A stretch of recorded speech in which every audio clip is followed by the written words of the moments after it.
তুমি আমার সাথে যদি 3 রাত তাহলে তোমাকে আমি এমনি টাকা দিবো, তোমার কত রাখবো? তাকে আমি 1 রাত অপহরণ করছি, 1 রাত অপহরণ করে তাকে 50,000 টাকা নিয়ে তাকে ছেড়ে দিছি, চৌরাস্তায় মেরে ছেড়ে দিছি। ঠিক আছে, যদি আমি বলতে যাই যে আমি আসলে এটা আর কি বেশ কিছুক্ষণ ধরে প্রায় আপনার 2-1 ঘন্টা ধরে আমার মানে সব ফ্রেন্ডরা আমার সবাই আমাকে শেয়ার করতেছে। তো এক একজনের পোস্টে এক এক রকম দেখতেছি। একজন লিখছে আমি নাকি 5 লাখ টাকা দাবি করছি, একজন লিখছে আমি নাকি 50,000 টাকা দাবি করছি, একজন লিখছে 2 লাখ টাকা দাবি করছি।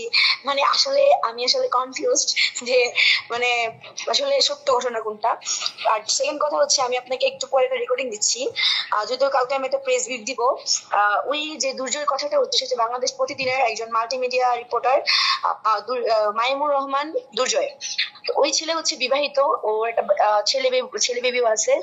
তো ওই ছেলে হচ্ছে বিভিন্ন মেয়েদেরকে কুপ্রস্তাব দেয়, রিসোর্টে নিয়ে যাওয়ার কথা বলে। তো ওর সাথে আমার খুবই মানে ভালো সম্পর্ক ছিল একটা টাইমে। সেটি আমার জুলাই আন্দোলন থেকে আমাদের পরিচয়। তো ওকে আমি অল টাইম বড় ভাইয়ের চোখে দেখতাম। কিন্তু ও আমাকে হুট করে 1-2 সপ্তাহ আগে একটা খুব প্রস্তাব দিছে, খুবই বাজে প্রস্তাব। তো এটা আমি অনেক কষ্ট পেয়েছি, ওনাকে বলছি যে ভাই আপনার থেকে এটা আমি আসলে মানে আশা না। ওনার সাথে আমার ওই ধরনের ওনার সাথে যে আমি ফোন দিয়ে 24 ঘন্টা মানে ধরে কথা বলতাম এরকমও না। ওনার সাথে আমি শুধুমাত্র ঢাকায় যখন আন্দোলনে মানে আমাদের কোনো আন্দোলনের প্রসেসিং থাকতো তখনই ওনার সাথে দেখা হইতো, এছাড়া কখনোই ওনার সাথে দেখা হইতো না। আর বিভিন্ন পোস্টে আমি একটা কমন লাইন দেখলাম, সেটা হচ্ছে আমি নাকি আওয়ামী লীগের নিউজের কথা বলে ওনাকে গাজীপুর নিয়ে গেছি। আচ্ছা ভাইয়া, আপনারা তো সাংবাদিক, আপনাদের কাছে আমার একটা প্রশ্ন, যে উনি হচ্ছে ঢাকার সাংবাদিক, উনি কেন গাজীপুরে আওয়ামী লীগের মিছিল কভার করতে যাবে? উনি তো যদি আওয়ামী লীগের কোথাও মিছিল হইলে সেখানে তো তোলপাড় হয়ে যায়, সেখানে তো মানুষ যারা রিপোর্টার না তারাও ভিডিও করা শুরু করে দেয়। উনি কোনো খোঁজ খবর না নিয়ে গেল। আমি গাজীপুর ওনাকে ডাকাইলাম, দেখেন ওনার যুক্তিগুলা শুনেন।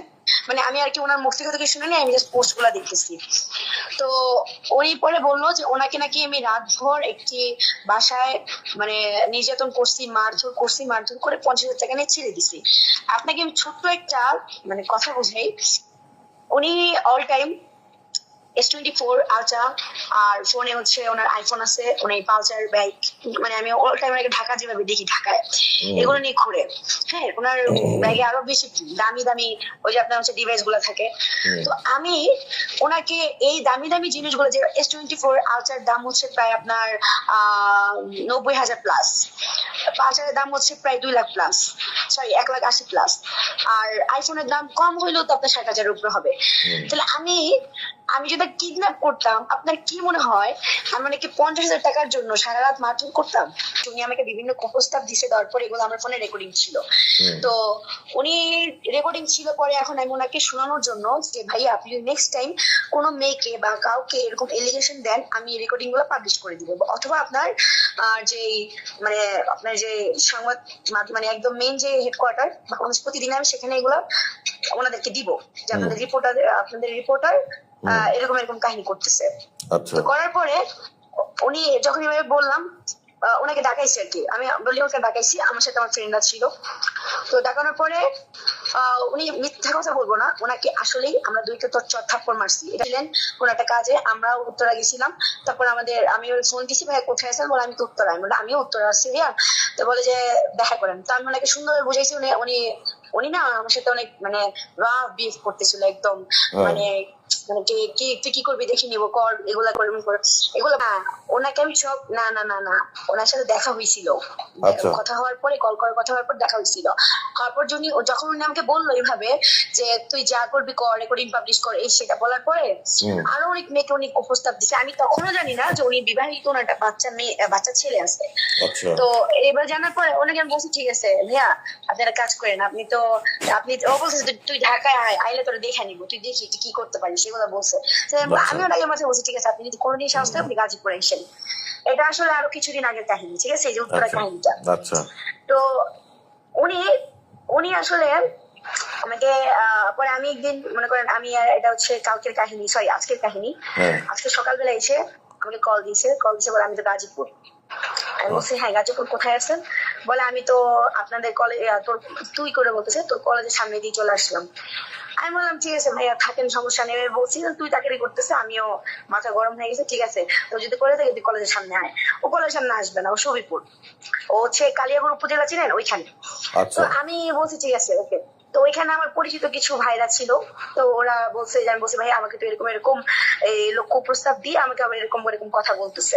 বলে কুপ্রস্তাব দিচ্ছে সেটা কি তোমার কাছে প্রমাণ আছে? আমাকে হ্যাঁ প্রমাণ আছে। আমাকে বিভিন্ন ভাবে বলছে যে কক্সবাজার নিয়ে যাওয়ার কথা অনেক কিছু বলছে, সেগুলো সব রেকর্ডিং আমার কাছে আছে। পরে বললো যে ঠিক আছে তাহলে রেকর্ডিং যদি থাকে তাহলে তুমি আসো। তা আমিও গেলাম। তো ওই দুজনকে পেয়ে বলতেছে যে আচ্ছা আপনি কি কুপ্রস্তাব দিচ্ছেন? বলে যে না, অস্বীকার করে। পরে আমি রেকর্ডিং শোনাইলাম, এখন আপনাকে পুলিশে দিব। তো হাত পা ধরা শুরু করে দিয়েছে, ভাই পুলিশে দিয়ে না, আমার তো আমার সব শেষ হয়ে যাবে। ভাই তুই মানে ওকে কুপ্রস্তাব দিয়ে আমার সাথে, আমার কাছে সব রেকর্ডিং হলো, কি পরিমাণ না বিহেভ করছে আমার সাথে। তো আমি বলছি যে শোনেন ভাই আপনাকে মারার বা আপনার কাছে কিছু করার কোনো ইন্টেনশনই আমাদের নাই, বা আমাদের মানে ছিল না, নাই। আপনার সাথে খুব ভালো সম্পর্ক ছিল আপনার সাথে, শুধুমাত্র এই কথা বলার জন্য নিয়ে আপনি আপনি আপনি কিন্তু নিজের ইচ্ছায় গাজীপুর আসছেন। আপনি কিন্তু আমি আনিনি, আপনি নিজে এসে বলছেন যে গাজীপুর যদি কোনোদিন আপনি বলতেছেন যে কি আমি গাজীপুর গিয়ে তোকে কল দিবে, এটা বলছে। আমি বলছি ঠিক আছে আইসা কল দিয়ে, আপনি এসে আমাকে কল দিলেন, দিয়ে আনাইলেন। আপনি মনে করছেন আমার কাছে কোনো প্রুফ নেই, মানে ওর সাথে সবসময় উনি কোনো সময় আমার সাথে না নাম্বারে কথা বলতো না, অলওয়েজ হোয়াটসঅ্যাপে কথা, হোয়াটসঅ্যাপে তো ফোন রেকর্ডিং করা যায় না। তো এই জন্য উনি উনি মানে কনফিডেন্স ছিল যে আমি কোনো প্রমাণ দিতে পারবো না। তো ভাইয়ারা ওকে দুই একটা চট থাপ্পড় মারছিল, এটা সত্য কথা, কিন্তু ওকে কোনো রুমে নেওয়া হয় নাই, কিচ্ছু করা হয় নাই, ঠিক আছে। ওইখানে মনে হয় 3-4 ঘন্টা ওর সাথে কথা হয়েছিল। ও তো পুরো পায়ে হাত পা ধরে ভাই আমাকে মাফ করেন, আমি আর কোনোদিন এগুলা করবো না, আমাকে মাফ করেন, কোনোদিন এগুলা বললেন না, পাবলিশ করেন না। হ্যাঁ, তো আমরা বলছি কোনোদিনও যদি এরকম আর কোনো আমরা রিপোর্ট দেখি আমরা এগুলা পাবলিশ করে দিব। তো এরকম ভাবে ওনাকে, ও ভালো কথা, উনি আমাদের মাঝখানে টাকা অফার করছিল। তো টাকা অফার করার পরে আমাদের যে সিনিয়র ভাইয়া ছিলেন সবার, তো উনি এইসব ওকে আরেকটা থাপ্পড় দিচ্ছে যে এই তোর কি মনে হয় যে তোর টাকার কাছে কি আমাদের বোনের সম্মান বিক্রি করে দিব? মানে আমার সম্মান তো অবশ্যই টাকার কাছে বিক্রি করবো না। আমি আমার যে কুপ্রস্তাব দিছে এই কুপ্রস্তাব কি কোনো টাকার বিনিময়ে বিক্রি হবে? আমাকে বলতেছে আমার কিন্তু স্বরাষ্ট্র উপদেশের সাথে খুব ভালো সম্পর্ক, আমার র্যাবের যে প্রধান তার সাথে খুব ভালো সম্পর্ক, তোকে দেখে নিবো, এই সেই এই হুমকি গুলার জন্যই মূলত আমি ওকে বলছি ঠিক আছে আমার যদি দোষ থাকে আমাকে স্বরাষ্ট্র উপদেষ্টাও দেখে নিবে, আমাকে হচ্ছে র্যাবের প্রধানও দেখে নিবে। দোষ থাকার সেটা আমি শুধু, আপনি যদি মানে কোনোদিন আপনার মনে হয় তাহলে আপনি গাজীপুর আইসেন। তো এই এলিগেশন নিয়ে ও আসছিল গাজীপুর, এসে আমাকে ওই করে দিছে। আমি ওকে আনাই নাই কোনোভাবেই। আমরা যদি মেরে ফেলে রাখতাম তাহলে অবশ্যই উনি বাইক নিয়ে যাইতে পারতো না। ফ্যামিলি ক্রাইসিস চলতেছে, আপনার যদি কোনো, আমি তো অনেকদিন মিডিয়াতে কাজ করছি, তো যদি মানে মনে হয় যে আপনার কোনো মিডিয়া টিডিয়া খালি এনে চাকরি টাকরি খালি আছে আমাকে বললেন, আমি 2-3 মাস পর জয়েন করতে পারবো।